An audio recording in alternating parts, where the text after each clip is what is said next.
নমস্কার, কৌশিক এডুপয়েন্ট ইউটিউব চ্যানেলে আজকে আমরা দেখব history general semester 4 suggestion CC4 GE4-এ তোমরা কী কী প্রশ্ন করবে সেগুলো একটু চোখ বুলিয়ে নেওয়া যাক।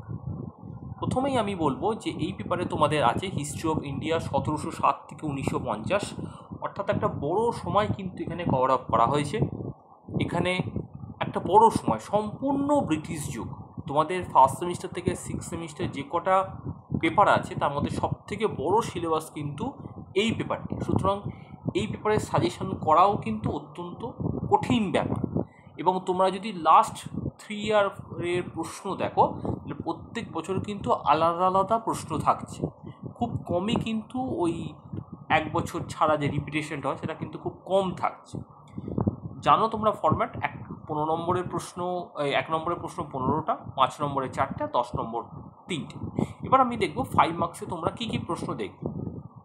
আমি প্রথমেই বলি যে এই পেপারটা একটু বেশি প্রশ্ন দেওয়া হয়েছে কারণ এই পেপারটা অনেক বড় পেপার। প্রথম প্রশ্ন, তৃতীয় পানিপথের যুদ্ধের কারণ ও গুরুত্ব। 2, বক্সার যুদ্ধের গুরুত্ব। 3, পলাশীর লুণ্ঠন। 4, রায়তোয়ারি ও মোহলওয়ারি ব্যবস্থা। আচ্ছা, এই দুটো একসঙ্গে দিয়েছি কারণ এই দুটো কিন্তু এক বছর একসঙ্গেই প্রশ্ন এসেছিল, যদিও আলাদাভাবেও প্রশ্ন দিতে পারে। 5, নব্যবঙ্গ আন্দোলন, জাস্ট শর্ট নোট। 6, রাওলাট সত্যাগ্রহ বা জালিয়ানওয়ালাবাগের হত্যাকাণ্ড। আমি একসঙ্গে কেন দিয়েছি, কারণ রাওলাট সত্যাগ্রহ আলোচনা করতে গেলেই কিন্তু জালিয়ানওয়ালাবাগের কথা আসবেই, এটা খুব স্বাভাবিক ব্যাপার। সুতরাং আলাদা করে পড়ার দরকার নেই, জালিয়ানওয়ালাবাগ লিখতে গেলে আমাকে রাওলাট লিখতেই হবে। 7, 1935-এ ভারত শাসন আইন। 8, 1773 রেগুলেটিং অ্যাক্ট। 9, নৌবিদ্রোহ 1946। 10, মহারানীর ঘোষণাপত্র।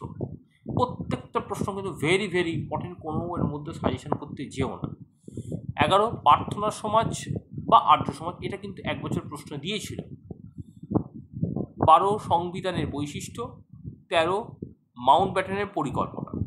এখানে প্রত্যেকটা প্রশ্নই কিন্তু ইম্পর্টেন্ট, প্রত্যেকটি ভালো করে দেখবে, নতুন করে কিছু বাদ দেওয়ার কিন্তু এখানে। ক্রিপস মিশনটা, মাউন্টব্যাটেনটা অনেকে বলছে বাদ দিতে, বাট আমি বলবো সবকটাই দেখে যাও, কারণ প্রশ্ন কিন্তু আমি খুব সাজেস্টিভ দিয়েছি, অনেক প্রশ্ন তোমাদের আছে। এবার আমি 10 মার্কসের দিকে যাব। প্রথম, শিক্ষা ও সমাজ সংস্কারে রামমোহন রায়ের অবদান। 2, নারী শিক্ষা বিস্তার ও নারী কল্যাণে বিদ্যাসাগরের অবদান। 3, 1857-এর মহাবিদ্রোহের কারণ। 4, স্বাধীনতা আন্দোলনে গান্ধীজির উত্থান। মানে গান্ধীজি একবারে সাউথ আফ্রিকা থেকে চম্পারণ, ফেমেদা এবং আহমেদাবাদের সত্যাগ্রহ ওই পর্যন্ত এবং বললেই কিন্তু হবে। 5, ভারতীয় সংবিধান সভার কার্যাবলী। সংবিধান সভার কার্যাবলী যদি তোমরা বলো তাহলে সংবিধান সভার বৈশিষ্ট্যও কিন্তু এর মধ্যে চলে আসবে, কিছুটা হলে অনেকটাই চলে আসবে বৈশিষ্ট্য।